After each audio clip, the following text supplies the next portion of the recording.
안녕하세요. 저는 경기도에 사는 30대 중반 여성입니다.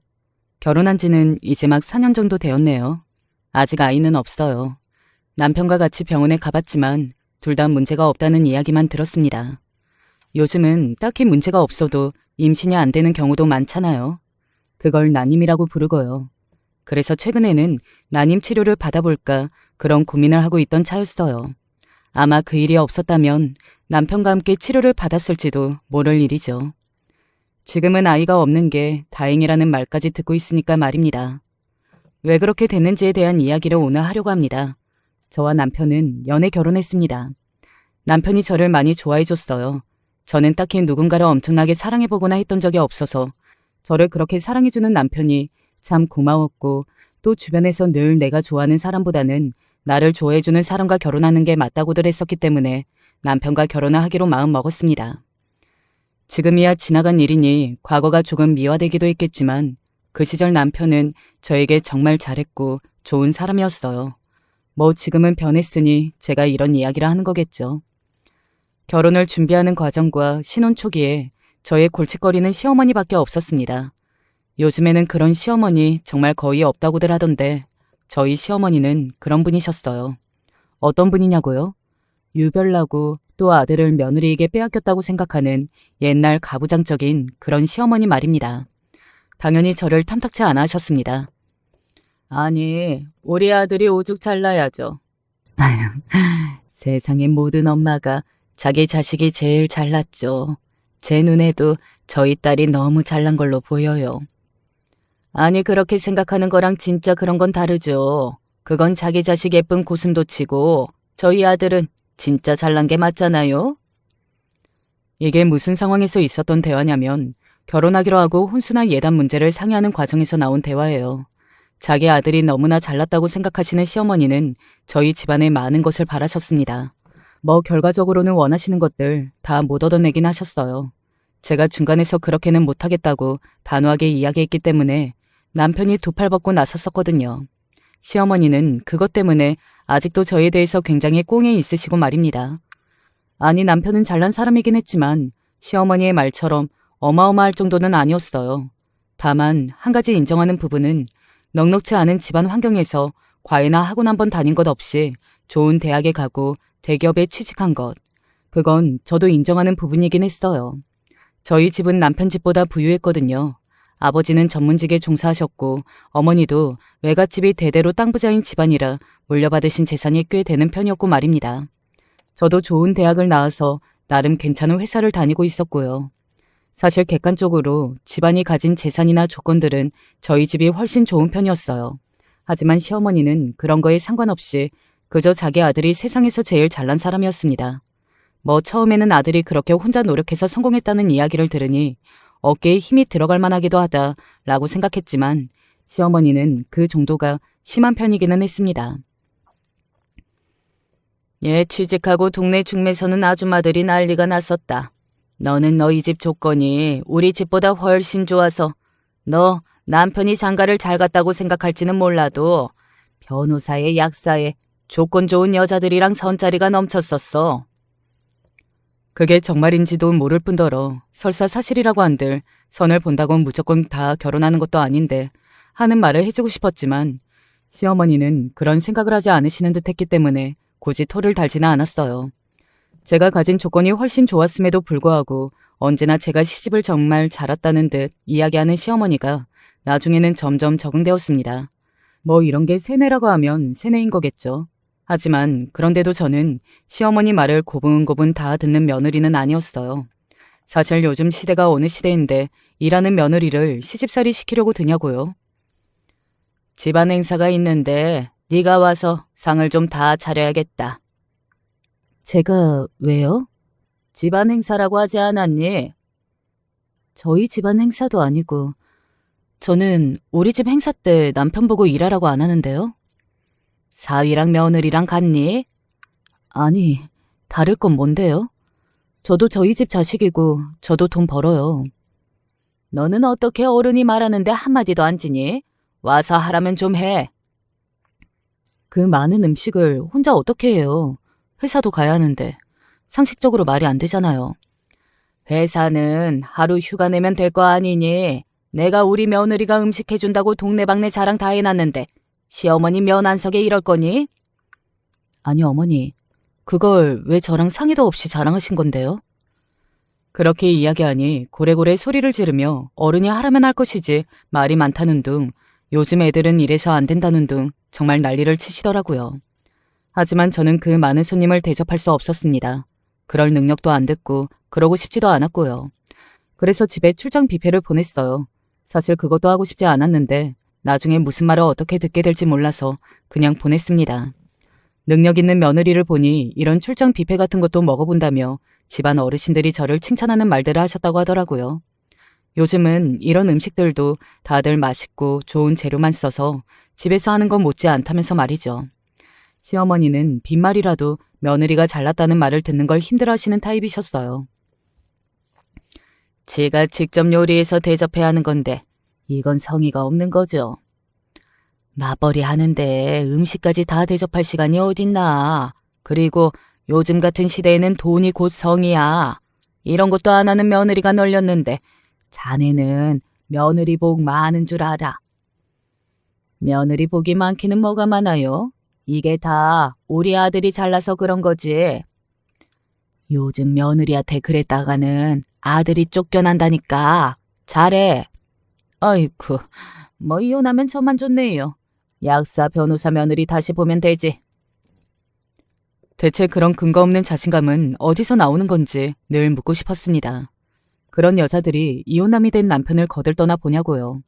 게다가 이런 시어머니가 있는 집안에 그 잘난 여자들이 왜 시집을 오냔 말입니다.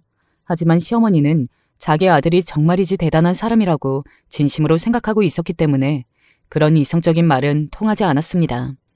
그저 제가 못났고 제가 부족하고 그랬을 뿐이죠. 하지만 저는 원래 그런 거를 한 귀로 듣고 한 귀로 흘리는 성격인데다가 깊이 마음속에 담아두고 있지 않았기 때문에 넘길만 했습니다.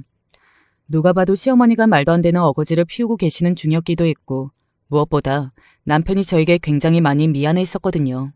자신의 어머니를 부끄러워했고 말이죠. 그러시지 말라는데도 말을 통 안 들으시네. 미안해. 이게 자기 탓인가? 그래도 안 들어도 될 소리 들으니까 내가 너무 속상해서 내가 앞으로 더 잘할게. 정말 미안해 여보. 솔직히 남편이 무슨 잘못이겠어요. 남편도 자신의 어머니를 굉장히 많이 부끄러워했습니다. 자신의 어머니가 지나치게 자신을 잘났다고 여기저기 이야기를 하는 날에는 고개를 푹 숙이고 들지도 못했고 말이죠. 남편에게도 그런 시어머니는 힘든 사람이었어요. 그랬기에 저는 더더욱 버틸 수 있었던 것 같습니다. 남편이 언제나 제 편이었고 제 마음을 이해해줬고 시어머니를 이해하지 못했으니까요. 그리고 그걸 언제나 저에게 표현했고 말이죠. 그것도 결혼하고 1, 2년 뿐이었지만 말입니다. 사람의 마음이 늘 영원할 수는 없겠지만 남편은 빠르게 변했어요. 지긋지긋했을 수는 있겠죠. 매일 제가 마음에 안 드는 시어머니와 그런 시어머니에게 스트레스 받는 저를 보고 있는 것도 힘들기는 했을 겁니다. 하지만 본인의 어머니에게 문제가 있는 것이었고 또 누가 봐도 제가 고통을 받는 쪽이었으면 남편은 중간에서 조금이라도 더 노력을 했었어야 한다고 생각해요. 하지만 남편은 그러지 않았습니다. 어느 순간부터 이쪽에는 딱 관심을 끊었어요. 본인이 너무 스트레스를 받으니까 그런 거겠죠. 어머니한테 한마디 좀 해줘. 언제까지 저러신 건데. 당신도 이제 포기할 때가 되지 않았어. 그냥 말을 잘 듣던가 아니면 아예 스트레스를 받지를 말던가. 일평생 저렇게 살아오신 분을 어떻게 말 몇 마디로 바꿔. 그래서 이렇게 그냥 가만히 있겠다고? 노력이라도 해봐야 할 거 아니야.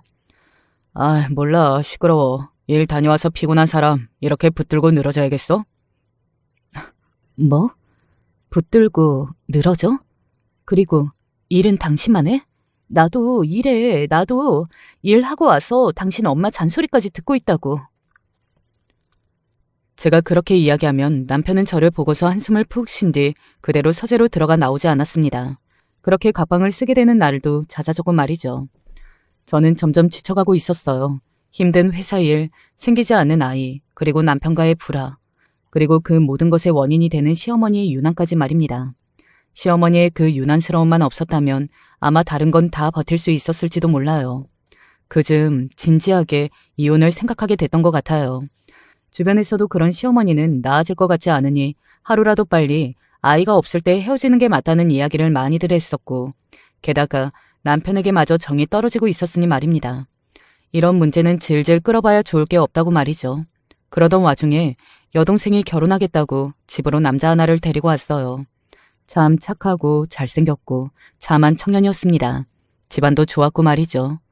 뭐 왜 그런 걸 생각하니 하는 분들이 계실지는 모르겠지만 여동생의 결혼 이야기가 나오고 있는 와중에 이혼하겠다고 하는 게 쉬운 일은 아니었어요. 한쪽에서는 경사인 일이 일어나고 있는데 제가 이런 소식을 가족들에게 전하게 되면 괜히 가족들이 제 눈치를 보게 될 것 같았고요. 그리고 무엇보다 좋은 일이 있는데 집안 분위기에 찬물을 뿌리고 싶지도 않았습니다. 그래서 조금만 더 참자, 뭐 그렇게 생각하게 되었던 것 같아요. 지금 와서 돌이켜보면 그냥 그때 이혼하겠다고 했으면 그 뒤에 그런 온 가족이 제 시어머니의 그런 무식하고 앞뒤 없는 행동을 겪게 되지 않았을지도 모르는 일인데 말입니다. 제가 이혼을 결심하게 된 사건의 발달은 바로 제 동생의 결혼식이었어요. 이혼을 참았던 것도 그 이유였는데 결국 이혼을 하게 된 것도 그 이유가 된 게 참 아이러니하지만 말입니다. 아무튼 그 이야기를 지금 해볼게요. 시어머니는 제 동생의 결혼식에 참 많이 질투하셨습니다. 다른 게 아니라 저에게 시누이가 하나 있었거든요. 그런데 그 시누이는 남편과 달리 학교도 직업도 그다지 좋은 편이 아니었어요. 그리고 결혼을 하겠다고 데려온 남자도 당연히 시어머니 마음에 차지 않았고 말입니다. 집도 가난했고 또 그 남자의 직업도 시어머니 기준으로는 별 볼 일 없었거든요. 제가 보기에는 아직은 조금 힘들어도 나름 열심히 사는 청년이었는데 말입니다. 아니 집 하나 못 해오면서 어딜 내 딸을 데려가려고 해? 엄마, 요즘 세상에 집을 해오면서 결혼을 하는 사람이 어디 있다고 그래? 다들 그것 때문에 결혼 못한다, 안 한다 하는 판에 내가 늙어 죽을 때까지 결혼 안 했으면 좋겠어? 그래도 해주는 집은 잘만 해주더라. 라고 말하며 저를 바라보더군요. 네, 그랬습니다. 제 여동생은 남편 될 사람이 집을 다 해왔거든요. 그리고 저는 그걸 이야기하지 않았었는데 시어머니는 그 이야기를 어디서 들으셨는지 알고 계셨고 말입니다. 시어머니의 그 말에 시누이가 인상을 팍 쓰면서 말했어요.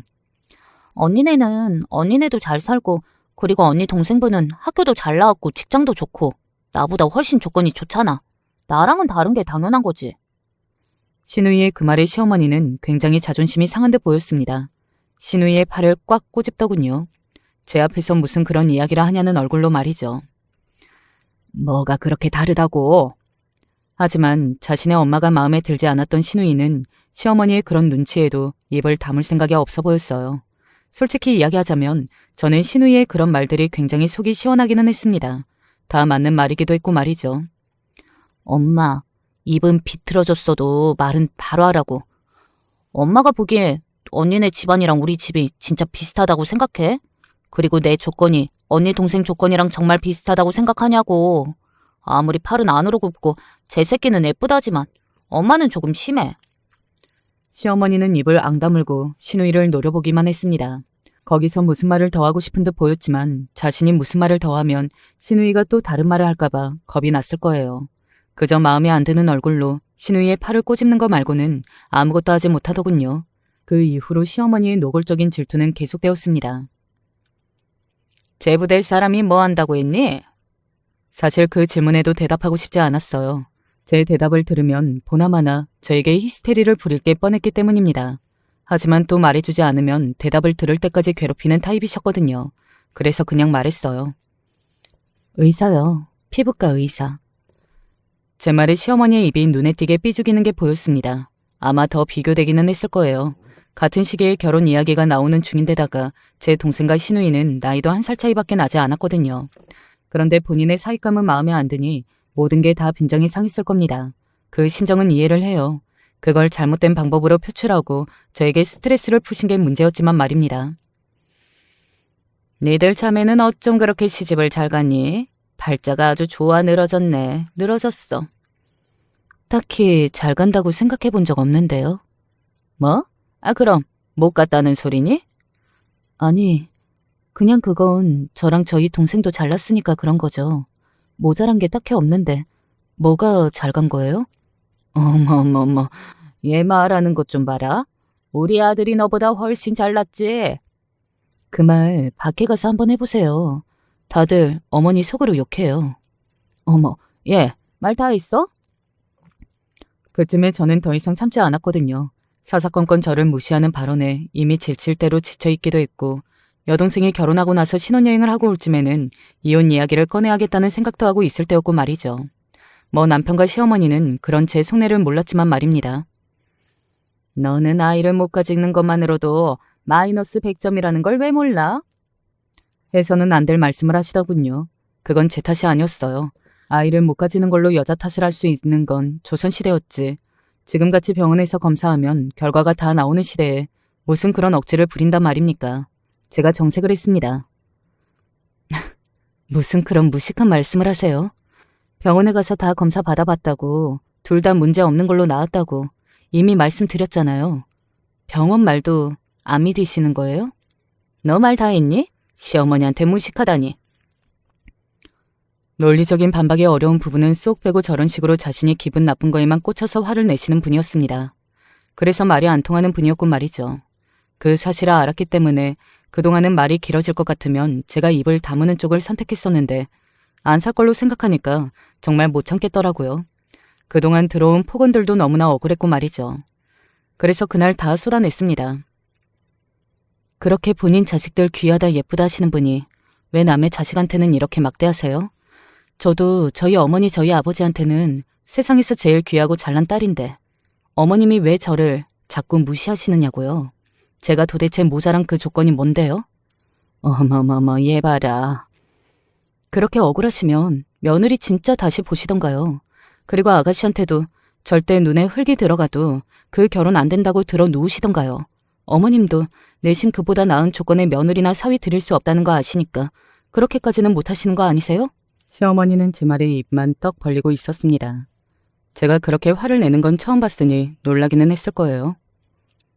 대체 자기 자식이 그렇게 잘났다면서 왜 남의 자식 잘난 건 하나도 인정 안 하시는 건지 모르겠네요. 정말 어머님 그런 태도 한두 번도 아니고 저도 질리니까 이제 그만하세요. 대체 언제까지 이러실 거예요? 어머머 얘가 미쳤니?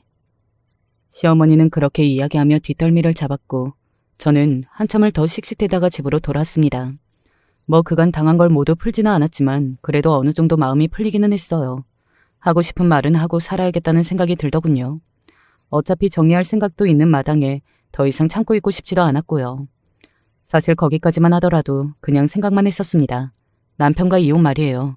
그런데 그날 남편의 태도가 저에게 확신을 줬던 것 같아요.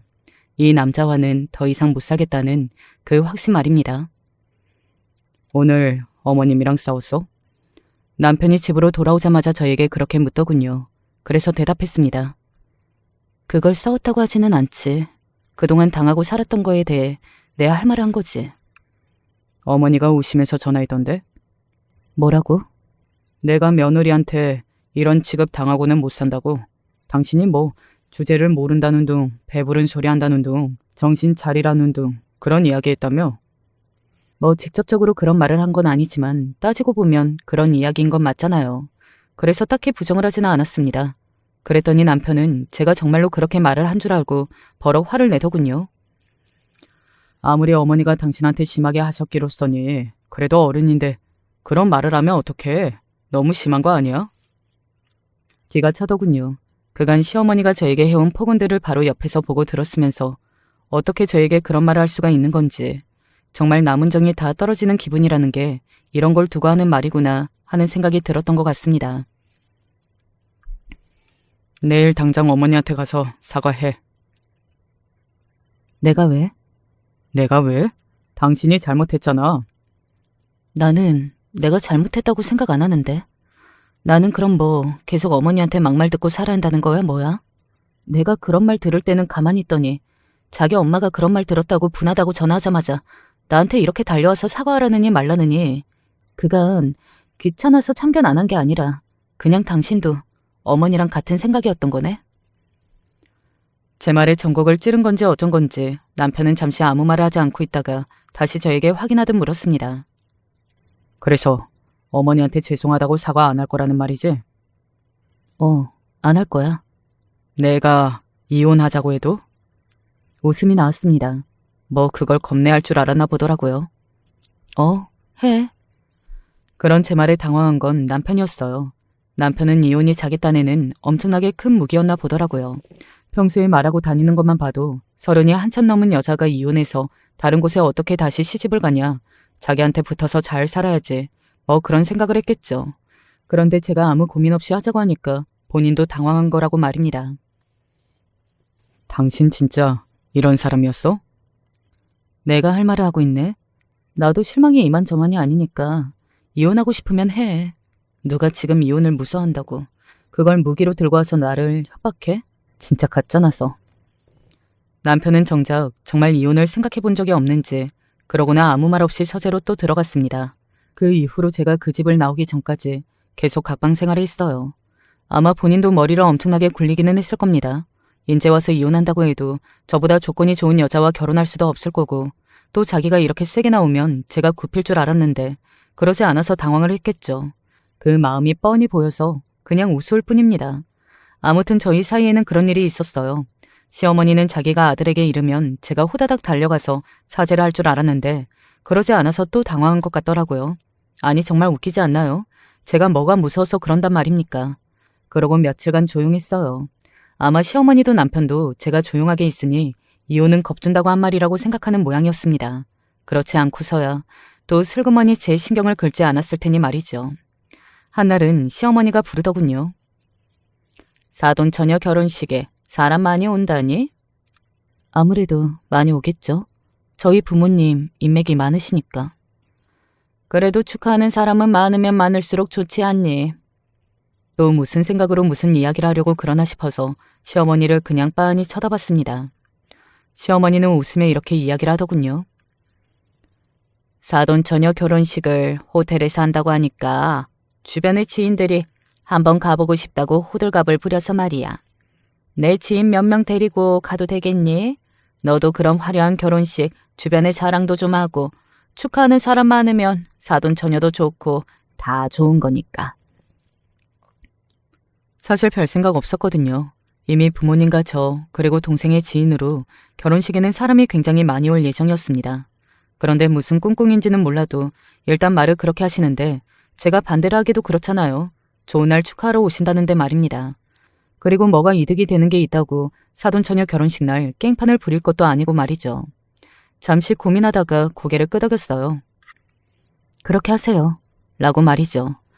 그리고 그게 제 인생 최대의 실수 중에 하나라고 생각합니다. 정말 쪽팔려 죽는 줄 알았거든요. 그러면 이제 이 모든 사건의 원인이 된 제 동생 결혼식 날 있었던 사건에 대해 이야기해야겠네요. 그날 정말 상상하지도 못했던 일이 벌어졌거든요. 그 일로 제가 이혼을 선언했고 말이죠. 뭐 그 일이 아니었어도 언젠가 하게 됐을 거라고 생각은 하지만 그래도 그 일이 결정적이긴 했습니다. 그날은 정말 하루 종일 정신이 없었어요. 형제의 결혼식을 해보신 분들은 아시겠지만 아침 일찍부터 머리하고 화장하고 또 동생 필요한 거 다 챙겨주고 또 부모님이랑 손님 맞이하고 정말 너무 바쁘거든요. 그래서 누가 왔는지 무슨 일이 있었는지 이런 걸 신경 쓸 겨를이 차마 없습니다. 저도 물론 그랬고요. 한참 그렇게 바쁘게 손님들을 맞이하고 있는데 멀리서 시어머니와 그의 손님들로 보이는 무리가 우르르 걸어들어왔어요. 정말이지 우르르였습니다.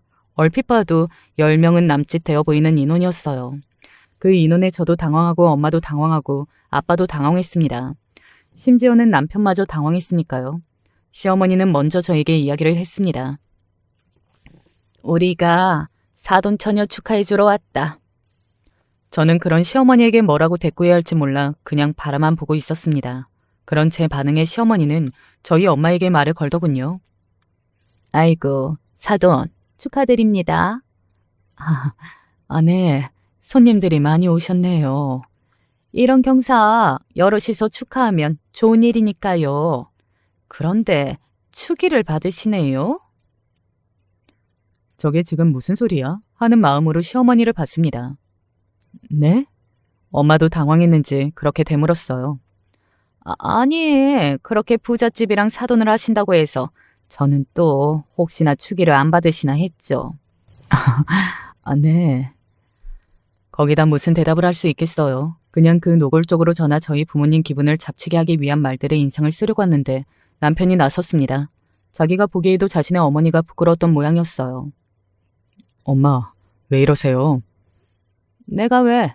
그만하세요. 남편이 정색하며 낮게 이야기하자 시어머니는 그제야 헛기침을 몇 번 하더니 저와 부모님을 향해 다시 웃으며 이야기를 하더군요. 아유, 어쨌든 축하드립니다. 그러고는 축의를 하러 걸음을 옮기더군요. 그 모습을 보는데 정말 오만정이 다 떨어지다 못해 인간에 대한 혐오감마저 올라오려 했습니다. 제가 인상을 찌푸리며 시어머니 뒷모습을 보고 있자 엄마가 제 옆구리를 툭 하고 치더군요. 그래도 좋은 날이니까 인상 풀어. 만약에 그 자리가 동생의 결혼식이 아니었으면 저는 정말이지 일을 쳤을지도 몰라요.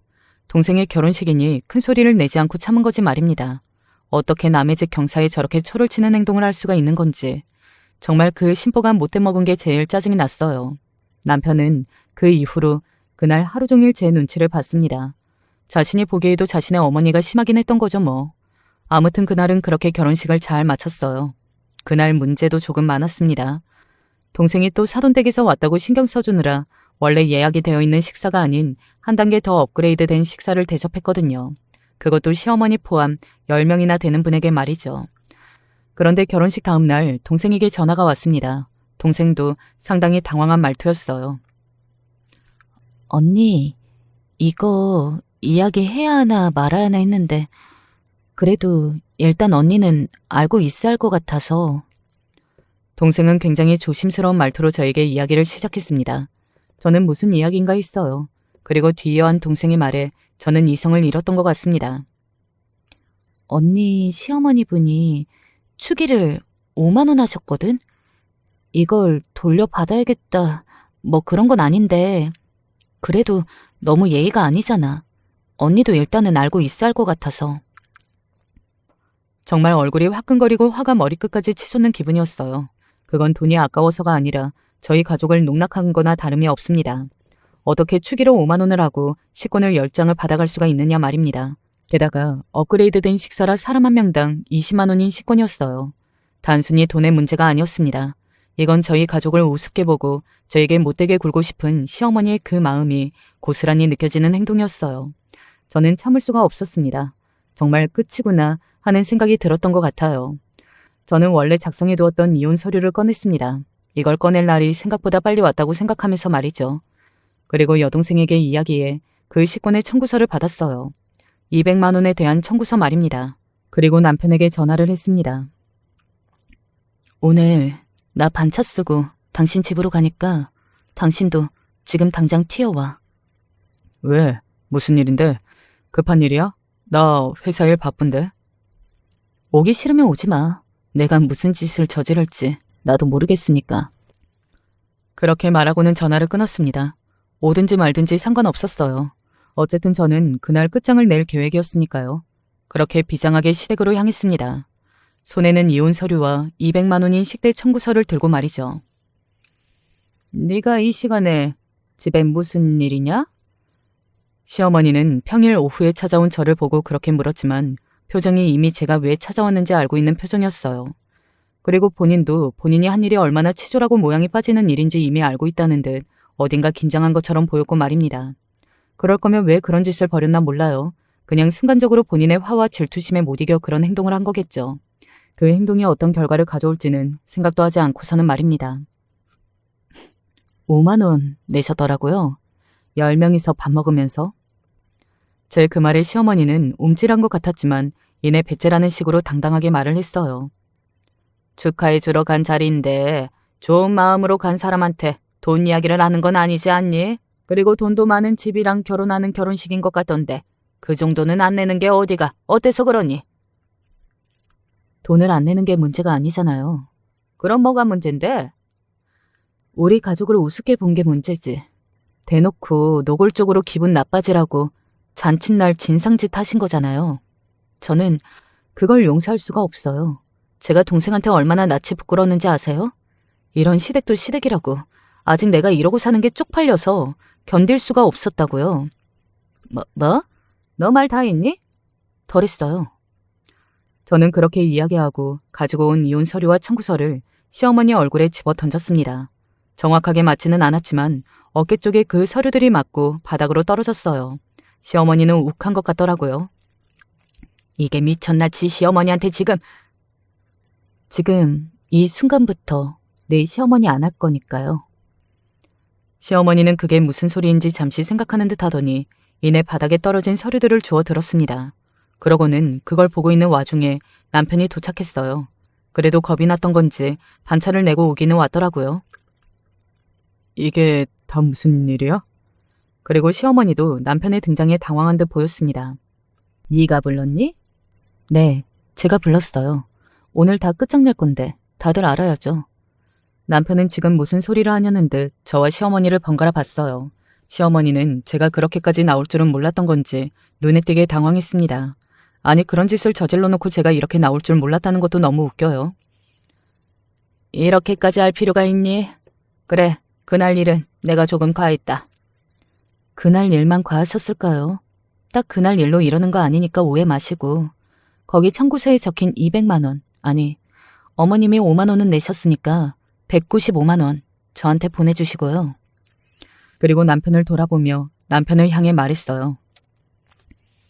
당신은 이혼 서류에 도장이나 찍어서 보내.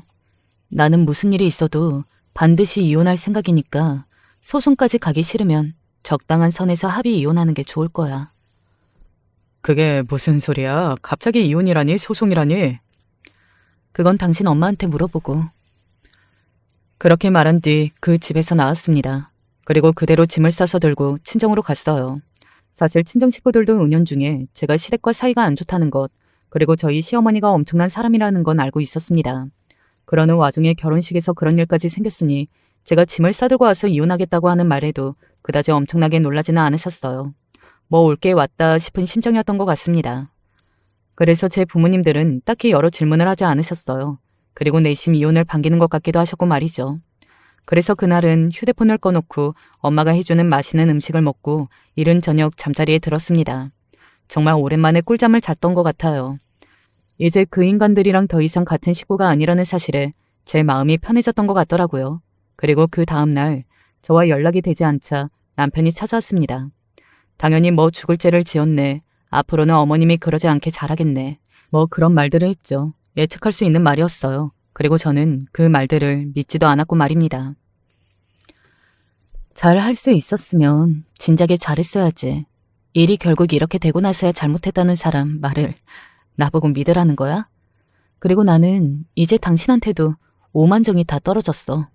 절대 예전으로 돌릴 수 없으니까 그냥 포기하고 도장이나 찍어. 어제 말했듯이 당신이 도장 안 찍으면 나는 소송까지 갈 거니까. 어머님이랑 연을 끊자면 끊을게. 그니까 다시 생각해봐, 응? 그 말 믿지도 않지만 그렇다고 해도 싫다니까. 당신이 그동안 나한테 준 실망도 커. 만약에 어머님이 더한 짓을 하셨어도 당신이 중간에서 그걸 잘했거나 나한테 위로를 줬다면 나도 이렇게까지 하지는 않았을 거야. 제발 부탁이니까 그냥 도장 찍어. 나 더 이상은 당신의 집안이랑 얽히고 싶지 않으니까. 남편은 계속해서 저를 설득하려 했지만 저에게는 정말 하나도 통하지 않았습니다. 오히려 이런 문제로 남편과 얼굴을 마주보고 있는 그 상황 자체도 너무 스트레스였어요. 얼굴도 보고 싶지 않았거든요. 여러 번이나 저를 설득했지만 제가 도저히 마음을 돌리지 않을 것 같아지자 남편은 다음을 기약한 건지 아니면 포기를 한 건지 그날은 그냥 돌아갔습니다. 그리고 며칠 뒤 시어머니가 저를 찾아왔어요. 이것도 뭐 예상한 일이기는 했습니다. 시어머니는 저를 마음에 안 들어 한다고 했지만 본인도 알고 있을 걸로 생각했거든요. 저보다 나은 며느리감을 찾는 건 힘들다는 사실을 말입니다. 그동안은 저에게 자존심을 세우느라 그랬다는 것도 말이죠. 내가 그동안 미안했다. 그저 본인이 사과를 하면 이 모든 상황이 정리가 될 것처럼 생각하고 비장하게 사과를 하는 게 조금 우스웠을 뿐입니다. 그 어떤 말로도 완전히 돌아선 제 마음을 돌릴 수는 없었는데 말이죠. 저는 그런 시어머니에게 말했어요. 네, 사과는 받을게요. 그런데 이혼은 해요. 제 그 대답에 또 시어머니는 놀란 듯 했어요. 모든 게 너무 제 예상과 똑같이 흘러갔습니다. 본인 사과로 다 해결이 될 줄 알았던 거예요. 시어머니가 이렇게까지 와서 사과하는데 꼭 이혼해야겠니? 그 말에 저는 웃음이 나왔습니다. 남편에 대한 신뢰와 정, 그리고 시어머니 얼굴만 봐도 짜증부터 나고 이렇게 말을 섞고 있는 것 자체가 저한테 스트레스가 되었는데 그런 사람들이랑 어떻게 가족으로 지내요? 저는 못 지내요. 어머님이 그리고 그 사람이 사과를 하든 말든 그건 저에게 중요하지 않습니다. 저는 무조건 이혼해요. 그런 제 말에 시어머니는 버럭 화를 내더군요. 역시 사람은 쉽게 바뀌는 게 아니에요. 성격을 죽이려 노력하고 있지만 결국에는 되지 않더라고요. 진짜 그렇게까지 해야겠어? 그렇게까지라뇨? 못 살겠는데 어떻게 참고 살아요. 그리고 제가 왜 참아야 하는데요? 어머니도 가셔서 그 사람한테 그냥 도장 찍어주라고 하세요. 어머님도 좋으시겠네요. 그때 저 때문에 선 못 봤던 변호사 약사 며느리 보세요. 제 그 말에 이를 꽉 깨물고 화가 난 얼굴로 저를 바라볼 뿐 시어머니는 아무 말도 하지 못했습니다. 뭐 어쩌겠어요. 이혼하겠다는 며느리 바짓가랑이 잡는 건 아마 그 양반으로서는 절대 할 수 없는 행동이었을 테니 말입니다. 남편은 그 이후로도 몇 번의 설득을 시도했지만 제가 소송을 위해 변호사까지 선임했다는 걸 알게 되고 나서 결국에는 이혼 서류에 도장을 찍었습니다. 뭐 재산 분할할 것도 없었고 위자료도 청구 안 했어요. 아이가 없으니 양육권 문제도 없었고 말입니다. 합의는 빠르게 진행이 되었고 깔끔하게 마무리가 되었습니다. 이혼이 완전히 결정된 날 남편은 다시 한번 기회를 줄 수 없겠냐 했지만 저는 냉정하게 잘라내고 휴대폰 번호까지 바꿨습니다. 다시는 연락하고 지내고 싶지 않았거든요. 그리고 얼마간은 정말 그들의 소식을 단 하나도 듣지 않은 채 평온한 날만 보냈던 것 같아요. 그러던 어느 날 그 집의 소식을 듣게 되었습니다. 시어머니가 저보다 나은 며느리감을 찾겠다며 눈에 불을 켜고 선자리를 주선하고 있다고 말이죠. 그 때문에 남편이 주말마다 선을 본다는 이야기도 들을 수 있었어요. 아마 시어머니는 저보다 더 나은 조건의 며느리감을 보면 저를 이겼다고 생각할 게 뻔했습니다. 사실 뭐 그러든가 말든가긴 했어요. 저는 지금 저에게 온 평화가 더 소중했거든요. 그런데 그것도 시어머니의 뜻대로 안 되는 것 같더라고요. 누가 그 집에 딸을 주고 싶어 하겠어. 이미 소문 다 났는데. 소문이 어떻게 나요? 나는 입 다물었는데? 그날 자기 동생 결혼식에 친구들 우르르 끌고 나타난 게 결정적이었던 모양이야. 다들 그런 시어머니는 처음 본다고 엄청 수근거렸었는데 뭐? 자기 무덤 자기가 판 거지. 결국은 그 문제로 소문이 그렇게 난 것 같더라고요. 불쌍하지도 않았습니다. 그야말로 스스로 불러온 재앙이잖아요. 그런 행동을 하지 않았으면 일어나지 않았을 일일 텐데 말이죠. 시어머니 본인도 그 사건이 소문이 너무 많이 났다는 사실을 알고 있다고 하더라고요. 저희 집안같이 인맥이 많은 집과 또 제부 집안도 만만치 않았는데 그런 결혼식장에서 그런 짓을 벌여놓고 소문이 안 날 거라고 생각한 건지 그것도 정말 우스웠습니다. 아무튼 그렇게 시어머니가 꾸는 꿈은 또 날아간 것 같았어요. 굉장히 좋은 집에 사위로 들여보내겠다는 꿈 말입니다. 그리고 신우이는 그 남자와 결혼해서 잘 살고 있다는 이야기를 들었습니다. 그럴 수 있었던 이유가 시어머니와 거의 연을 끊다시피 해서 가능했다더군요. 결혼하는 마지막의 마지막까지 시어머니는 정신을 차리지 못하고 골질을 해댔고 결국 신우이가 자신의 엄마를 더 이상 보지 않는 것을 택했다고 말이죠. 신우이가 참 똑똑하다는 생각을 전에도 많이 했었는데 현명하다는 생각을 했던 것 같습니다. 제 생각이지만 아마 시어머니는 결국에는 남편과도 연을 끊게 될 겁니다. 이제 신우이에게도 간섭하지 못하니 남편에 대한 집착이 더더욱 심해질 건 뻔했어요. 그래도 그동안에는 저를 거쳐가느라 남편에게 직접적으로 뭔가를 이야기하거나 간섭하지는 않았지만 신우이도 자기 마음에 차는 결혼을 하지 못한 상황에 저를 향한 복수심마저 있으니 남편의 결혼에 대해 더더욱 간섭을 하겠죠. 그리고 남편은 상황만으로는 그런 조건 좋은 결혼이 불가능한 상황이고 말입니다. 저에게 했던 그 엄청난 간섭과 그 행동들을 남편에게 그대로 할 걸로 생각하니 속이 조금 시원해지기는 하더라고요. 남편도 제가 겪었던 것을 겪어보기를 늘 바랐거든요. 그리고 그런 생각을 한 지 얼마 지나지 않아 우연히 저와 엄마가 쇼핑을 갔다가 시어머니를 만난 적이 있습니다. 남자 옷을 고르고 있더군요. 여기서 다 뵙네요. 시어머니는 영 떨떠름한 얼굴이었어요. 네, 그간 잘 계셨죠? 그럼요. 못 지낼 건 또 뭔가요? 여전히 말을 저렇게 짜증나게 하는구나 생각하고 있을 때 시어머니가 이런 말을 하더군요. 이번 주 주말에 우리 아들이 선을 보러 가야 해서 제가 옷을 좀 사주러 나왔어요. 왜 그런 말을 하는 건지 의도가 뻔히 보이는 그 말에 저도 엄마도 순간적으로 웃음이 나왔습니다. 그 집 사정을 뻔히 알고 있는데 그러니까 웃기긴 했어요. 시어머니가 왜 우느냐는 얼굴로 저와 엄마를 바라보더군요. 네, 좋은 결과 있기를 바라요. 제 그 말에 시어머니의 표정이 순식간으로 확 구겨지는 걸 봤습니다. 그런 시어머니에게 엄마가 마지막 한 방을 날렸어요. 그러니까요. 이 서방, 아니, 그쪽 아드님도 얼른 좋은 혼처를 구하셔야죠. 우리 딸처럼. 우리 딸? 누구요? 얘요? 시어머니가 놀라서 저를 가리키며 되물었습니다. 네, 얘요. 얘는 전에 선을 봤던 변호사분이 그렇게 저희 딸이 마음에 든다고 자꾸 다시 보자고 난리거든요. 아마 조만간 좋은 소식이 있을 것 같아요. 뭐 아예 거짓말은 아니긴 했습니다. 어쩌다 선을 보게 되었고 그분이 저를 마음에 들어 하시는 건 사실이었어요. 결혼까지 갈지는 몰라도 말이죠. 저희 엄마의 그 말에 표정이 구겨질 대로 구겨진 시어머니를 뒤로하고 저희 모녀는 그 자리를 떴습니다. 속이 시원하기는 하더군요. 그토록 바라던 변호사 며느리인데 전 며느리 선상대가 변호사라는 이야기를 들었으니 그럴만하기는 했어요. 그리고 그 뒤로 시어머니가 저희 엄마 말이 진짜 맞는 건지 여기저기 물어보고 다닌다는 말을 들었습니다. 속이 많이 뒤틀리긴 했던 모양이에요. 저는 나름 최고의 복수를 했다고 생각합니다. 시어머니에게 제 그런 소식이 그 무엇보다 싫었을 테니 말이죠.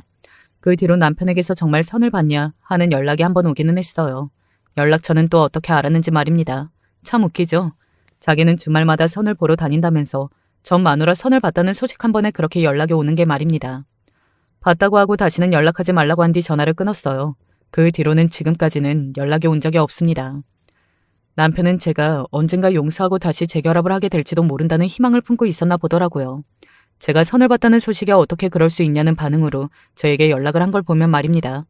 대체 무슨 근거 없는 자신감인지 모를 일이에요. 제 이야기는 여기서 끝입니다. 저는 나름대로 시원하게 복수 아닌 복수를 했다고 생각해요. 그리고 이제는 정말 티끌만큼의 미련도 없고 그저 더 이상 그 집 식구들과 엮이는 일이 없었으면 하고 소망할 뿐입니다. 못 지내길 바라는 것도 아니고 망하길 바라는 것도 아니에요. 그냥 아예 모르는 사람처럼 끊어내고 싶은 마음뿐입니다. 여기서 정말로 마무리해야겠네요. 이야기가 너무 길어진 건 아닌가 싶습니다. 하지만 모든 제 심정을 다 이야기하고 싶었어요. 여기서 저는 마침표를 찍고 더 이상 과거를 돌아보지 않을 생각이거든요. 앞으로는 정말 저만 생각하고 제가 행복해지기 위해 최선을 다할 생각입니다. 그러기 위해서 하루하루 과거를 돌이켜보기보다는 내일을 위해 열심히 살 생각이고 말이죠. 긴 이야기 끝까지 들어주셔서 감사합니다. 제 이야기와 함께 해주신 모든 분께 언제나 좋은 일만 있기를 기도할게요. 안녕하세요. 아직도 생각만 하면 화딱지가 나는데 이 분노를 조금이라도 풀어보려고 합니다. 거두절미하고 본론부터 말씀드릴게요. 저는 어릴 때부터 먼 시골에서 살았습니다. 서울로 처음 상경을 한 게 성인이 돼서 직장을 다닐 때였으니 얼마나 외진 곳에 사셨는지 알겠죠. 성인이 되기 전까지는 늘 동네 정도만 돌아다니면서 멀리 나가봐야 버스 타고 30분은 가야 있는 읍내가 전부였습니다. 하지만 그래도 별로 부족한 건 못 느끼고 살았던 것 같습니다. 사실 부족한 것도 뭐가 좀 있어봐야 부족한 걸 알지 원래부터 그렇게 살아왔기 때문에 부족함이고 뭐고 모르겠고 다 저한테는 당연한 것들이었거든요. 그렇게 시골에서 살다가 서울로 올라오고 일을 하는 중에 지금의 남편을 만납니다. 지금 생각하면 이해가 안 되고 우습지만 당시 저는 남편한테 첫눈에 반했던 것 같아요. 그래서 죽자 살자 남편을 쫓아다니면서 한 번만 만나달라고 그랬습니다. 지금 생각하면 좀 창피하긴 했지만 전 당시 남편이 너무 좋아 10번 찍어 안 넘어가는 나무 업단식으로 남편에게 구애를 했거든요. 남편도 제가 너무 적극적이다 보니 한번 만나볼까 하는 마음으로 절 가볍게 만났고 그렇게 시작한 연애가 어쩌다 보니 결혼까지 흘러가게 되더라고요. 남편도 저도 애를 좋아하는 터라 자식은 많이 낳자고 서로 얘기를 했었고 그래서 줄줄이 낳다 보니 3명까지 낳았습니다. 허나 원래 남편이나 저나 집안 형편이 좋지도 않았고 결혼해서도 마찬가지였기에 없는 살림에 자식 셋을 키우려니 아주 허리가 휘어지겠더라고요. 남편의 벌이만으로 5식구가 살기엔 턱없이 부족했지요. 그래서 막내가 조금 큰 뒤에는 저도 식당에 출근을 시작했습니다. 직장을 다시 다니고 싶었으나 이미 경력이 단절된 지 오래니 절 받아주는 곳도 없어 안타깝지만 식당이 최선이더라고요. 집 앞 근처에 김밥 식당이 있어 그곳에 취직해 하루 종일 김밥을 쌌습니다. 휴일은 한 달에 딱 2번뿐. 이른 아침부터 밤까지 쉴 틈 없이 김밥을 말았죠. 그렇게 몇 개월을 지내다 보니 문득 저희 친정엄마가 보고 싶어졌습니다. 친정아버지는 제가 결혼을 하고 얼마 안 돼서 돌아가셔서 지금 엄마는 예전에 제가 어릴 때 살던 그 시골집에 홀로 계셨거든요. 결혼 후 엄마를 본 지도 오래됐고 특히나 엄마가 늘 서울로 올라와서 저희 집에 왔지. 생각해보니 제가 엄마한테 간 적은 없는 것 같아서 오랜만에 효도도 할 겸 엄마한테 연락을 했어요. 그리고 다음날 출근해서 식당에도 이야기를 해놓았죠. 미리 이야기를 하지 않으면 휴무를 원하는 날로 맞추기가 어려우니까요. 그렇게 시간이 흐르고 약속한 날, 저는 미리 끊어둔 고속버스를 타고서 엄마가 사는 곳으로 향하게 됩니다. 어쩜 그렇게 오랜만에 오는데도 변한 게 하나 없더라고요. 달라진 게 있다면 읍내에 조금 더 여러 가지 가게가 생기고 아주 조금이지만 도시에 가깝게 번잡해졌다는 점뿐일까요? 집에 가기 전에 읍내에 먼저 들러서 엄마 먹으려고 줄 과일 바구니를 하나 사서는 바로 집으로 향했습니다. 그런데 집이 가까워지자 분명 혼자 있어서 조용해야 할 엄마 집에서 시끄러운 소리가 들리더라고요. 이렇게까지 소란스러운 건 제가 엄마랑 같이 살던 어릴 적에 집에서 동네 사람들 다 모아두고 잔치를 할 때 빼고는 한 번도 없었던 터라 무슨 일인지 궁금해하며 집 안으로 들어갔습니다. 그 작은 시골집에 여러 사람들이 복작복작 모여서 김치를 담금답시고 아주 난리가 나 있더라고요. 심지어 김장철도 아닌데요. 기가 차서 바구니를 꽉 쥐고 집에 들어가 보니 이미 거실 바닥에는 양념이며 배추포기가 널려 있고 동네에서 엄마랑 친한 아주머니들 서너 분이 와서 같이 김치를 담그고 계시더라고요. 아마 엄마를 도와주시러 오신 거겠죠. 그리고 그 옆에서 엄마도 굽은 허리를 한 채 힘겹게 김치를 담고 계셨습니다. 아니 솔직히 고생할 꼴 빤히 보여서 하지 말라고 한 걸 꾸역꾸역 하면서 힘들어하고 있는 모습을 보는데 화 안 날 딸이 어디 있겠어요. 저는 엄마보다 젊은 나이인데도 불구하고 김밥집으로 일하려니까 죽을 맛인데 연로하신 엄마는 더 그렇겠죠. 서울 살면서 알게 모르게 쌓인 스트레스를 좀 풀려고 고향집에 내려온 건데 그런 엄마 모습을 보니 저도 모르게 화가 나고 괜히 성질이 나더라고요. 엄마, 김장철도 아닌데 뭐 하는 거예요? 왜 이러고 있어요? 아유, 그게 아니라 네 올케 언니 부탁으로 하는 거야. 알고 보니 엄마가 김장을 하고 싶어서 한 게 아니라 시킨 사람이 있더라고요. 바로 저희 올케 언니였습니다. 저희 집에서 차를 타고 30분에서 1시간 정도만 더 가면 관광지로 유명한 지역이 있는데 올케 언니는 그 지역에서 큰 설렁탕집을 운영하고 있었습니다. 저는 딱 한 번밖에 안 가봐서 몰랐는데 들어보니까 장사가 엄청 잘 된다고 하더라고요. 뭐 가족이 된 사람이니 당연히 못 되는 것보다는 잘 되는 게 좋아서 처음에 그 이야기를 듣고 올케 언니 좋겠네, 잘 됐다 하고 엄마한테 이야기했던 기억이 납니다. 근데 보니까 엄마가 올케 언니 설렁탕집에 밑반찬으로 나가는 김치를 직접 해준 적이 몇 번 있었던지라 이번에 담고 있는 김치도 그걸 위한 것이었습니다. 그 이야기를 들으니 저는 열이 머리끝까지 났어요. 올케 언니가 이런 식으로 엄마를 부려먹은 게 한두 번이 아니었으니까요. 그런데 이번에도 시어머니한테 자기네 가게 밑반찬으로 나갈 김치김장을 시킨다 하니 저희 엄마가 남한테 싫은 소리 못하고 늘 그래 그래 하면서 온순하게 반응하는 성격을 올케 언니가 이용해 먹는다는 생각밖에는 안 들었습니다. 그래서 저는 버럭 화를 냈어요. 올케 언니는 자기네 집 가게 반찬으로 나갈 거 자기가 해야지. 그걸 왜 엄마를 시켜? 이건 아니지. 아이고, 내가 만든 김치 아니면 안 된다면서 사정을 하는데 어떻게 하니? 쩔쩔매는 엄마 모습을 보고 있는데 더 속이 답답해지더라고요. 그런데 마침 자리를 잠시 비웠던 올케 언니가 저희 집으로 들어왔습니다. 천연덕스러운 얼굴로 들어오는 올케 언니를 보자 더 화가 났지만 그래도 가족이고 나쁘게 얘기해봤자 상황만 더 안 좋아질 것 같아 치밀어 오르는 화를 꾸역꾸역 누른 후 말했습니다. 올케 언니, 저희 엄마 허리 많이 굽었는데 이런 걸 시키시면 안 되는 거 알잖아요. 더 안 좋아지면 어떡하려고요. 그래서 이번에는 일부러 아가씨 오는 날로 잡았어요. 어머니도 와서 같이 김장 좀 해줘요. 예? 뭐라고요? 아가씨 손이 빠르잖아요. 믿고 있을게요. 아, 보수는 챙겨드려요. 걱정 마세요. 순간 저는 당황했습니다. 일부러 제가 오는 날로 잡았다니 기가 찼죠.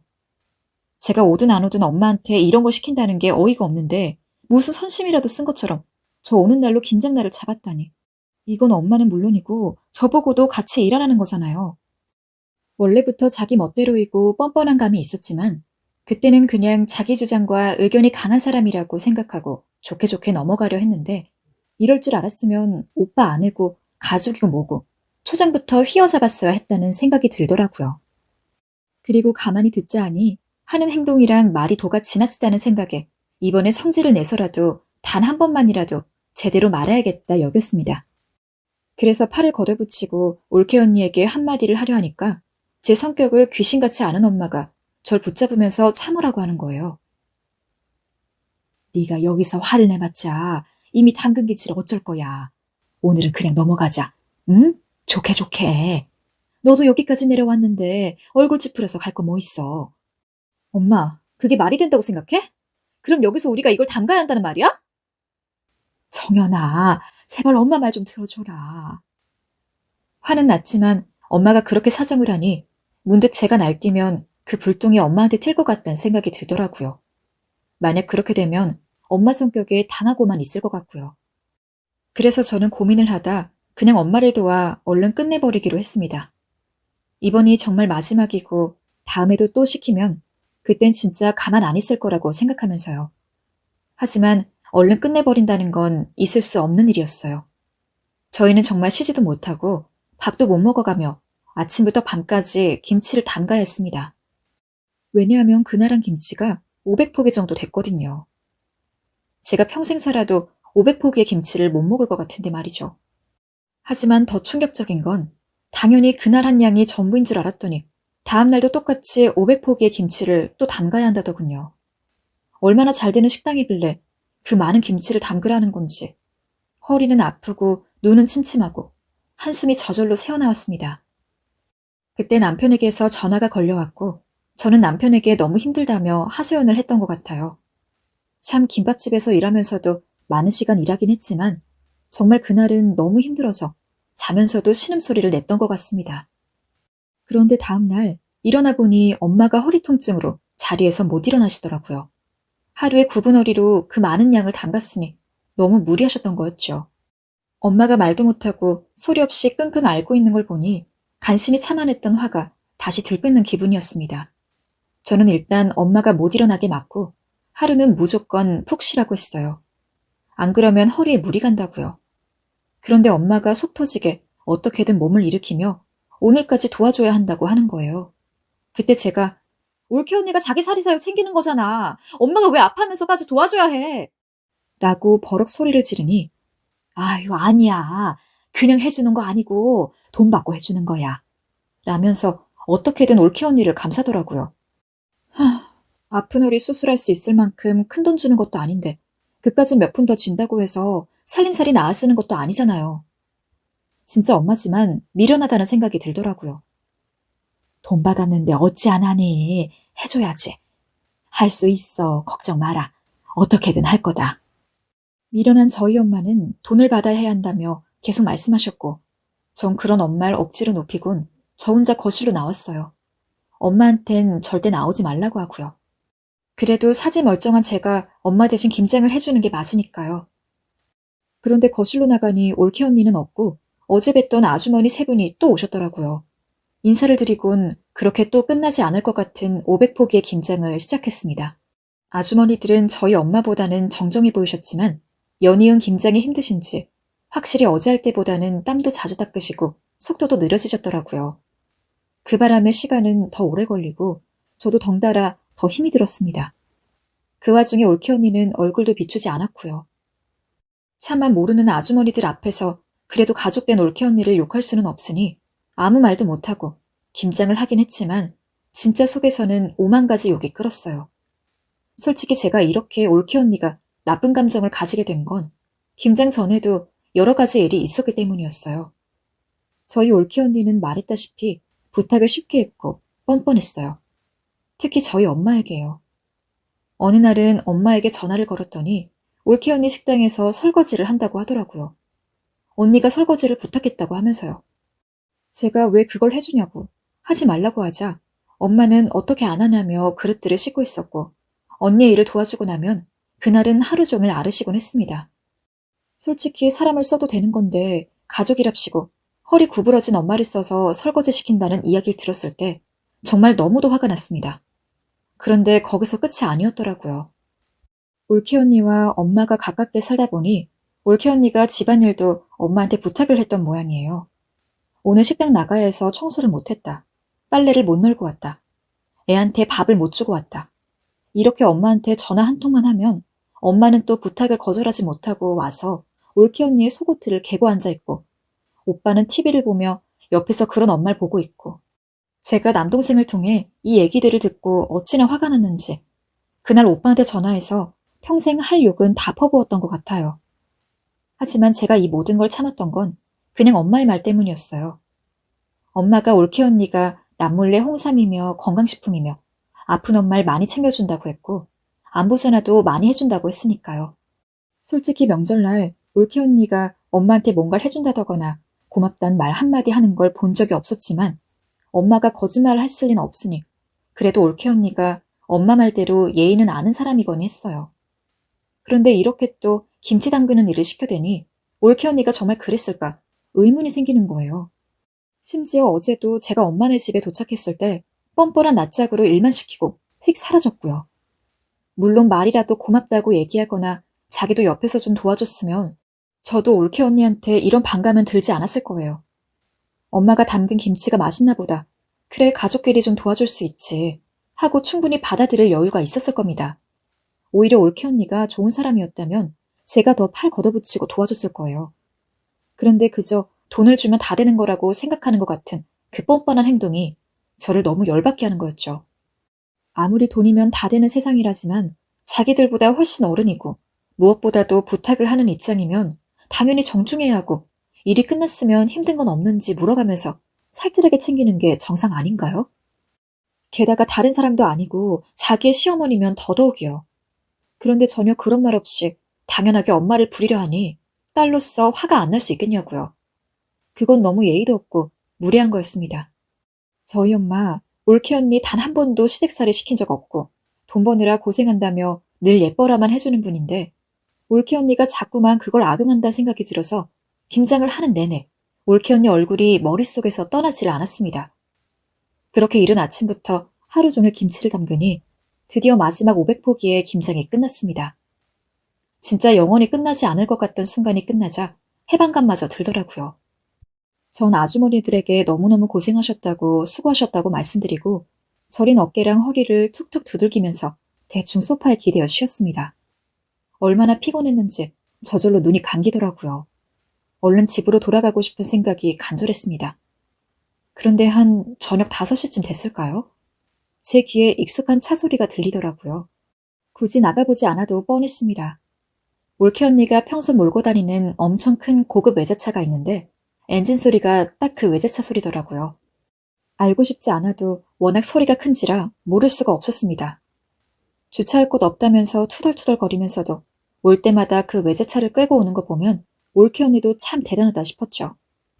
그런데 엔진 소리를 들으니 갑자기 올케 언니가 처음 저를 만나고 인사했을 때가 생각이 나더라고요. 그때도 저 외제차를 끌고 차에서 내려 저한테 인사를 했는데 절 위아래로 훑으며 옷차림을 비웃었습니다. 제가 눈치채지 못할 줄 알고요. 순간 오빠에게 결혼하지 말라고 말리고 싶더라고요. 지금도 그렇지만 저야 꾸미는 거에 어렸을 때부터 워낙 관심이 없었고 그저 대충 시장에서 산 저렴한 옷들을 입고 다니곤 했었는데 올케 언니는 가진 게 많은 집안의 딸이라 저와 달리 강남의 세련된 사람처럼 치장을 하고 다녔으니까요. 그날 다 같이 가족끼리 밥을 먹는 자리에서도 올케 언니는 이 반찬이 맛이 있네 없네 하며 품평을 하고 자신이 입고 온 하얀색 자켓에 김치 국물이 튈까봐 지나치게 조심하는 모습들이 올케 언니를 처음 보는 자리였지만 가히 보기 좋지 않았습니다. 그리고 가장 기억에 남는 건 청국장 사건입니다. 당시 밥상에 저희 엄마께서 정성스레 끓인 청국장을 올려놓았는데 올케 언니가 그걸 보자마자 코를 쥐어싸며 울상을 짓더라고요. 어머니, 저 이런 거 못 먹어요. 아, 그러니? 냄새 때문에 그런가? 네, 어머니. 아무래도 그렇죠. 이런 거 못 먹는 사람 많아요. 죄송해요. 올케 언니가 거부하자 오빠도 민망한지 옆에서 헛기침을 하고 저도 당황했지만 정작 올케 언니 본인만은 죽어도 못 먹겠다며 청국장 그릇을 바닥에 내려놓기까지 하더군요. 사실 저희 엄마가 그래도 끓여준 거면 숟가락을 들어 떠먹는 신용이라도 한번 해볼 수 있는 거잖아요. 그런데 딱 못 먹겠다고 말하더니 숟가락을 내려놓는데 정말 저 사람은 아니다 싶더라고요. 그날 전 올케 언니한테 바로 안 좋은 감정이 생겼고 역시 제 감은 틀리지 않았더라고요. 그 이후로 올케 언니는 제 옷차림에 대해 신랄하게 지적을 해대며 다른 방식으로 절 괴롭혔어요. 명절날 갈 때마다 제 옷차림을 유심히 보곤 했는데 어느 날은 전 차려입는 거 자체가 불편해서 그냥 대충 입던 옷을 입고 갔더니 가족들이 있는 앞에서 대놓고 말하더라고요. 어머, 이런 옷도 있네요? 되게 편해 보이긴 하는데 집에서만 입는 옷이죠? 하고요. 여기에 제가 입고 온 것 자체가 이미 아니라는 건데 알고서도 그런 말을 하는 건지 정말 유치하더라고요.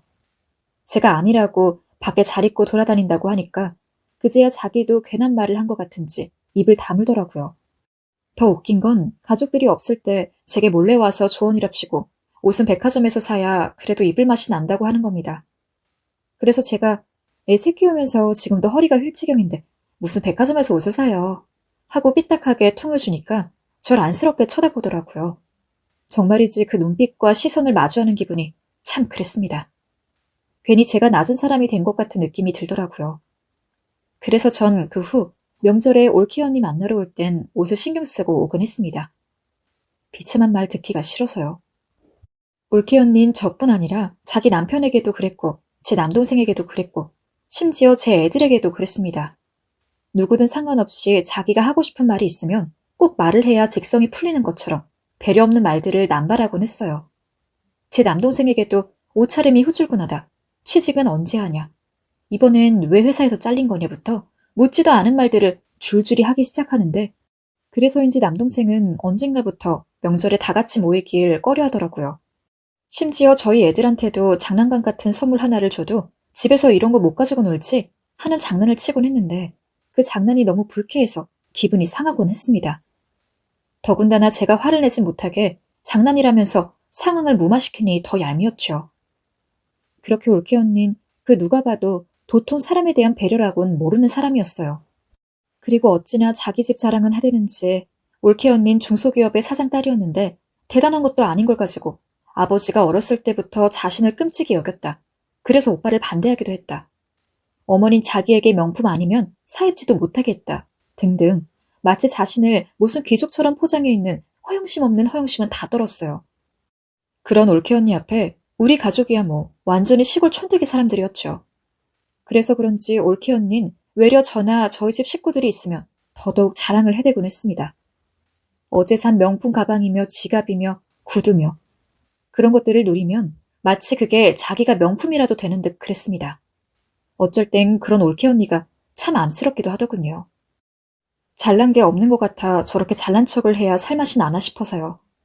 그래서 화가 나더라도 남편이 제게 조언했듯 그냥 불쌍하게 안쓰러운 사람 보듯 보곤 했어요. 아니 그렇게 해야 제 마음을 다스릴 수가 있었죠. 안 그랬으면 정말 가족이고 뭐고 진즉에 폭발해버릴 것 같았으니까요. 허나 김치 담그느라 온 기력을 써서 그런지 더 이상 올케 언니와는 분란을 만들고 싶지 않았고 그저 올케 언니가 들어올 때까지 눈을 감으며 집 갈 생각만 하고 있었습니다.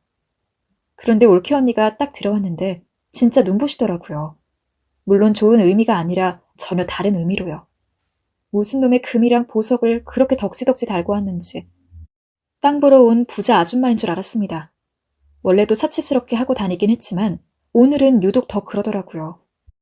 사실 남이 무슨 장신구를 하던 제가 신경 쓸 일은 아니긴 하지만 올케 언니가 엄마 대하는 걸 보니 진짜 막말로 물만 마셔도 한 대 때리고 싶을 정도로 얄미워서 그 사치스럽고 허영심 가득한 꼴이 좋게 보이지는 않더라고요. 그리고 더불어서 오빠에 대한 분노도 스물스물 생겼습니다. 오빠는 아내가 자기네 엄마한테 저러고 있는 걸 아는지 모르는지 알면서도 모르는 체 하는 건지 그때처럼 당장 오빠에게 전화를 해보고 싶은 심정이 되었습니다. 올케 언니는 한눈으로 김장김치들을 쓱 보더니 다 하셨네? 수고하셨어요. 라고 성의 없게 말하곤 봉투를 하나씩 건네주었습니다. 아주머니는 봉투를 받아들곤 고맙다고 했지만 아주머니의 눈조차 쳐다보지 않더군요.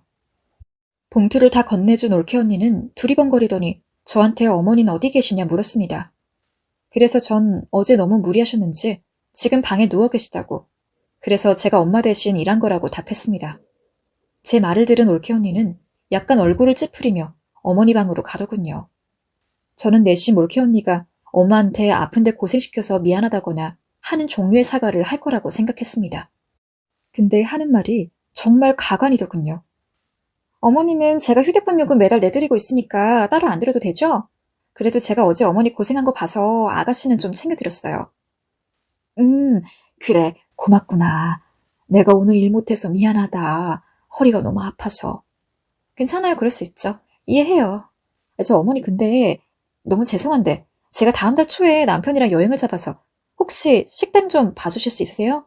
저번처럼 설거지 정도만 도와주시면 되는데요. 급여는 넉넉하게 챙겨드릴게요. 어? 또 거기까지가 한계였습니다.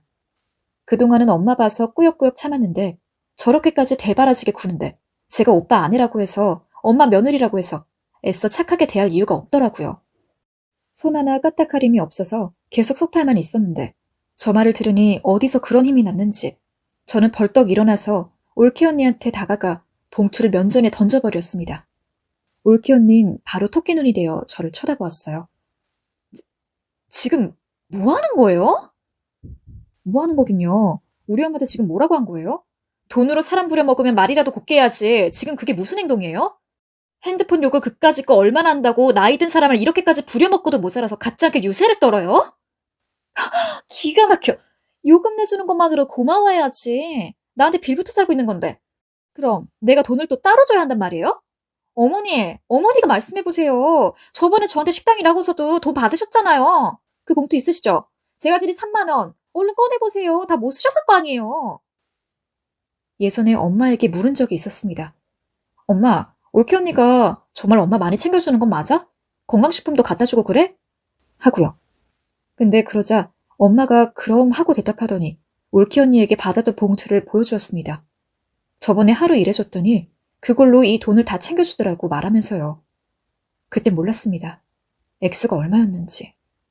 그런데 그 안에 들어있던 돈이 고작 3만 원이었던 거예요. 허리가 휘어가며 8시간은 서서 그릇을 닦고 있었을 엄마에게 겨우 3만 원을 줬다니. 그 돈을 주고 그런 유세를 부리고 있었다니. 엄마가 올케 언니에게 계속 이런 대접을 받아왔다는 게 너무나 명확해졌습니다. 전 머릿속에서 무언가 툭 끊기는 기분이 들었어요. 그리고 전 올케 언니의 뺨을 갈기고 말았습니다. 제가 어릴 때부터 손만 보면 어디 오랑캐멱이라도 수십 달 정도로 장군감이라는 이야기를 많이 들었는데 오랑캐멱은 못 따도 기분 같아선 올케 언니 멱을 따고 싶다는 일념으로 온 힘을 실어서 휘둘렀습니다. 올케 언니가 저에 비해서는 키도 약간 작고 몸도 살집이 있는 편은 아니었기에 소뚜껑 같은 손으로 때리니 휘청거리더라고요. 그걸 보니 진짜 1000년 전에 체한 것도 다 내려갈 정도로 기분이 통쾌했습니다. 제 손이 큰 게 처음으로 마음에 들더라고요. 허나 때린 것만으로도 완벽히 분이 풀리는 건 아니라 하고 싶은 말도 쏟았습니다. 그랬더니 간신히 제자리에서 올케 언니가 팔을 휙 뻗더니 제 머리채를 채가더라고요. 지금 돌았어? 어디다 손을 올려? 너 어느 죽어보자. 이때부터는 그냥 이판사판이다 싶어서 저도 올케 언니 머리채를 잡고 아주 풍물놀이를 하듯 서로의 머리채를 쥐어뜯었습니다. 올케 언니의 째진 비명소리가 난자해지기 시작했고 그 소리를 들었는지 누워있던 어머니가 놀라서 저희들을 말리러 왔고 아직 떠나지 않고 있던 아주머니들도 허겁지겁 저희 쪽으로 다가와서 저희를 떼놓으려고 하더라고요. 그래서 일부러 손톱으로 머리통을 한번 쫙 긁은 뒤에 아주머니 손길 따라서 떨어져 나왔습니다. 제가 씩씩거리면서 숨을 몰아쉬는데 올케 언니가 제 정신을 못 차렸는지 계속 저를 때리려고 들면서 드디어 본색을 드러냈습니다. 야, 네가 이러고도 무사할 것 같아? 촌뜨기 같은 집구석에 나 같은 여자가 들어왔으면 고마운 줄 알고 받들어 모셔야지. 이래서 수준 낮은 것들이랑은 상종을 하면 안 되는 거야. 수준 낮은 것들과 상종? 그래, 상종. 네 꼬라지를 한번 봐봐라. 촌뜨기 집구석이고 티내고 다니니? 명절 때마다 아주 같이 다니니까 창피했어. 내가 지금까지 돌려말하니까 못 알아들었니? 역시 아무래도 뺨 맞고 머리털 뽑힌 것만으로는 정신을 못 차리는 사람에겐 본때를 보여줘야겠더라고요. 이왕 이렇게 된 거 다 작살내자는 심정으로 대꾸도 안 하고 옆집을 향했습니다. 평소 저희 어머니와 친하게 지내는 아주머니가 사는 곳인데 아주머니가 소를 많이 길렀거든요. 그래서 가자마자 이렇게 이야기했습니다. 아주머니, 소똥 있으면 여기 대야에 한가득 좀 퍼주세요. 아주머니는 소똥이 왜 필요하냐 물었지만 전 나중에 설명드린다 하곤 소똥이 든 대야를 안아들었습니다.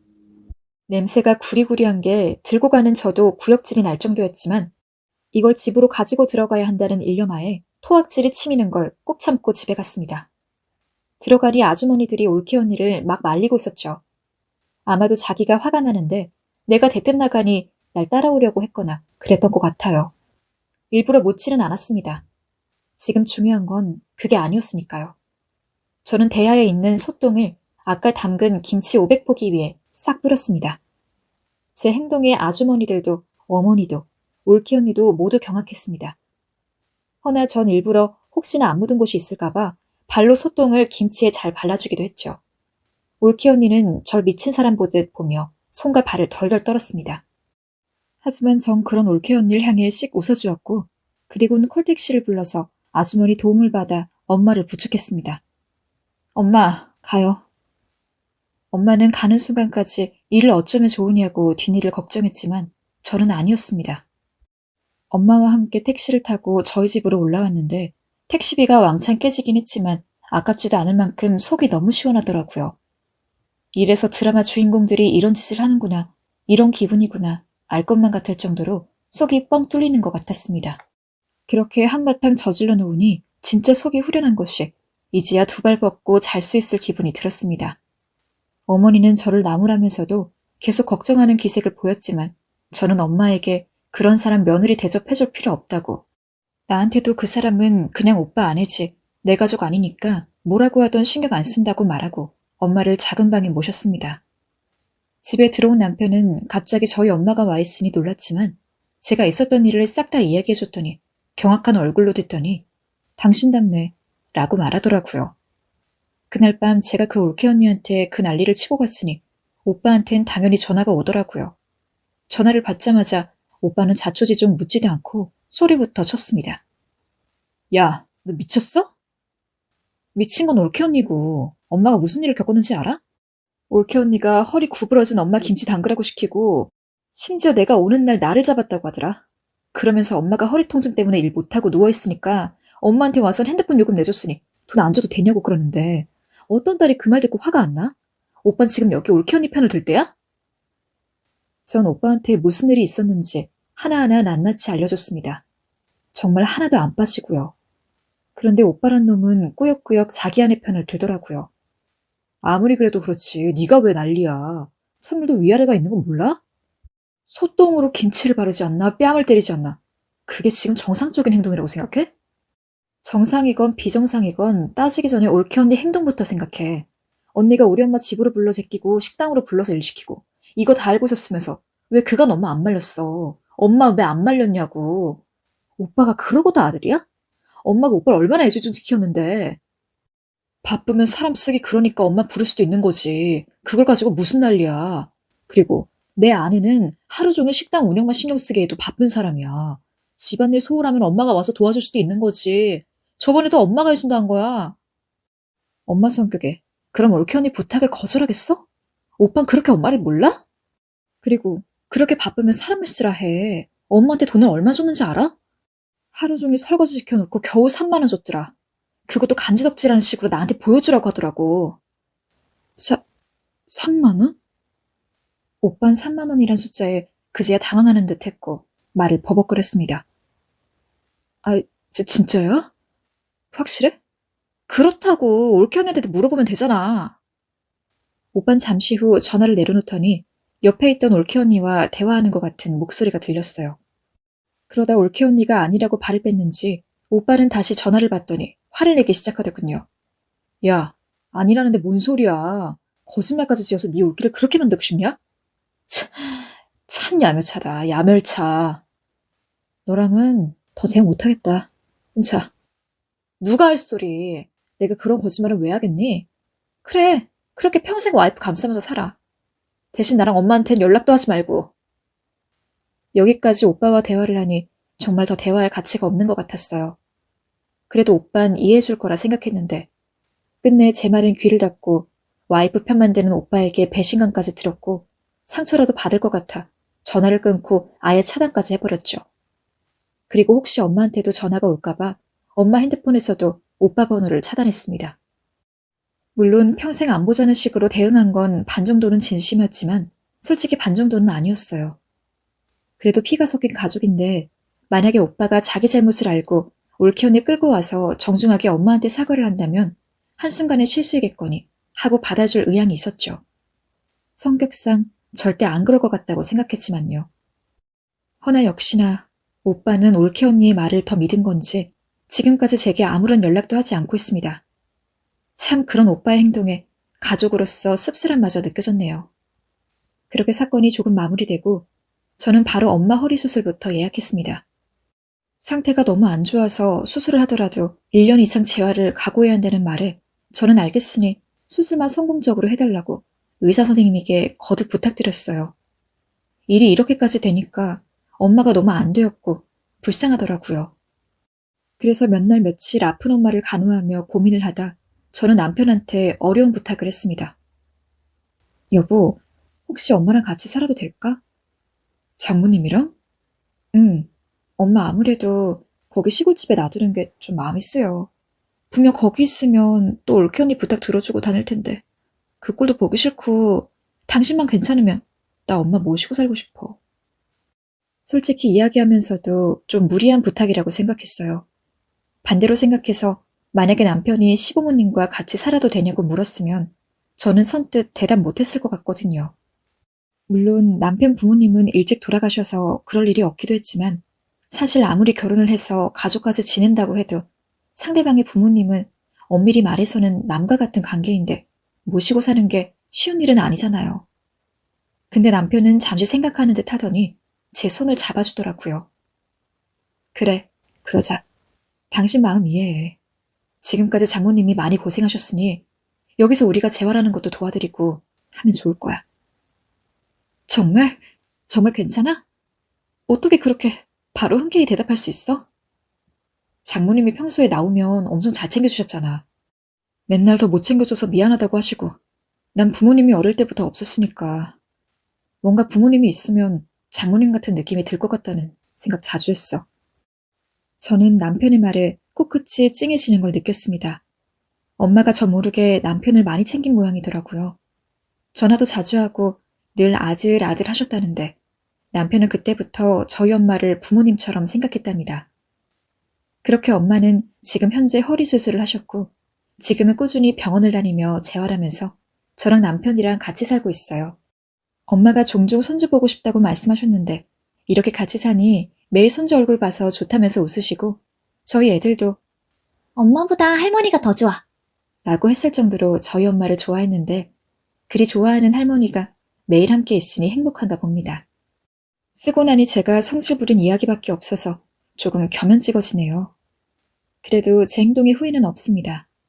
저희 올케 언니 같은 사람들은 반드시 그 누구에게든 벌을 받아야 한다고 생각하거든요. 그리고 혹시나 여러분 주변에도 그런 가족이 있다면 꼭 반드시 해야 하는 말을 하세요.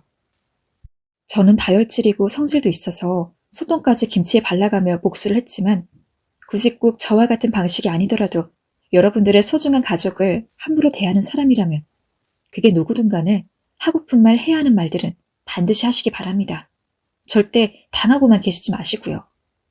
지금까지 제 속 터지는 이야기를 들어주셔서 감사하고 여러분들의 가정엔 평안만이 가득하길 바라겠습니다.